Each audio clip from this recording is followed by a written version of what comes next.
क्योंकि संतों के आगे पीछे ही प्रभु रहते हैं। कहाँ रहते हैं? ढूंढने की प्रभु को जरूरत नहीं है। तो आज अगर कहोगे तो सच्ची बात होगी, हमें संत के पास जाना चाहिए, पर संत हमारे द्वार तक आ जाए तो समझ लो हम बड़े भाग्यशाली हैं। रात सूर्य यज्ञ हुआ, बड़ा सुंदर यज्ञ हुआ, और भगवान ने कहा था कि मेरा पंचजन्य शंख जब बज जाएगा तो समझ लेना कि यज्ञ संपूर्ण हो गया। यज्ञ हो गया पर भगवान का शंख नहीं बजा, और स्वयं भगवान ने क्या सेवा की? भगवान स्वयं खड़े होकर चरण पादुका की सेवा कर रहे थे।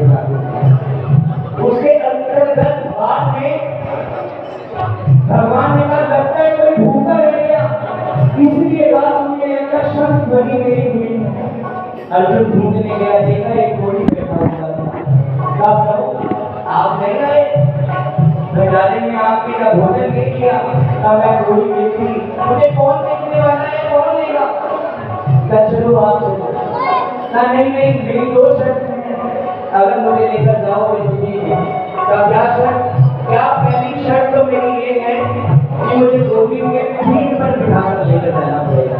क्या? कोई नहीं महाराज, मैं लेकर चलूंगा। क्या? दूसरी शर्त ये है कि जिसने अश्व में यज्ञ किया हो और उसका फल मुझे देगा तो मैं चलने को तैयार हूँ। अब ये बात आकर बताई सभा में। अब बात चल रही थी, द्रौपदी ने कहा मैं चलूंगी संग में। अब चल पड़ी। कहा महाराज आपकी जो शर्त है मुझे मंजूर है। कहा बेटी क्या तुमने राजसूय यज्ञ किया है? कहा नहीं, मैंने इतना सुना है आपने संकल्प का कि 10 कदम जो चलकर आएगा मैं उसको फल दूंगा, पर मैं आपको 100 कदम का आपको संकल्प देती हूँ। तुमने क्या यज्ञ किया है? कहा नहीं, मैंने इतना जरूर सुना है कोई अपने घर से लेकर संत की शरण में, संत के द्वार तक जितने कदम चलकर आता है उसको राजसूय यज्ञ का फल प्राप्त होता है।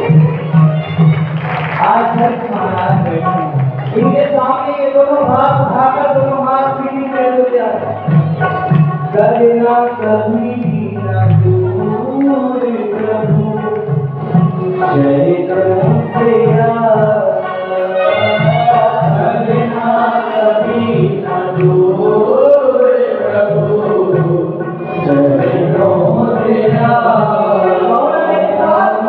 करना कभी न दूर प्रभु चरणों तेरा, करना कभी न दूर प्रभु चरणों तेरा।